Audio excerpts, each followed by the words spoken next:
Juger à la porte pour n'importe quel groupe. Ils vont devoir juger les 14 meilleurs bagadous. Certains vont noter le jeu d'ensemble et la construction de la suite d'air proposée, d'autres la compréhension du terroir traditionnel imposé cette année, d'autres encore chaque pupitre séparément, bombarde, cornemuse et batterie. Les Naïgs jugent la fine fleur des bagadous pour la première fois. Comme j'ai déjà jugé d'autres catégories, j'avais une expérience, quoi. Et après, moi j'ai pesé le pour et le contre justement par rapport aux gens que je connais dans les bagadous de première. Et puis je me suis dit que, je me suis sentie capable de le faire, de juger les batteurs et pas de juger les personnes. D'autres ne comptent plus leur participation à ce jury, mais ce n'est pas plus facile.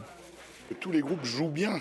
Ils jouent même très bien, donc c'est pas facile du tout par exemple entre les 2-3 premiers, parfois ça se joue à des petits détails et donc parfois c'est difficile et puis on sait que notre jugement pour un avis donné, ça peut faire basculer le classement.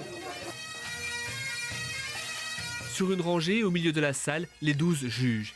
Ils doivent écouter avec la même attention, la même concentration, les 14 prestations de 10 minutes qui se succèdent tout au long de l'après-midi et ils doivent argumenter leur jugement. D'un côté, on va apprécier les qualités techniques de maîtrise de l'instrument, les octaves, la justesse, etc. Et puis il y a d'autres critères plus musicaux, si l'on peut dire, qui va concerner le phrasé. Des danses par exemple, est-ce que ça suscite l'envie de se lever pour aller faire un tour de gavotte par exemple? Le concours vient tout juste de s'achever, les membres du jury sont en train de délibérer en ce moment même. Les résultats de cette première manche seront connus dans quelques minutes, la deuxième manche se tiendra à Lorient au mois d'août.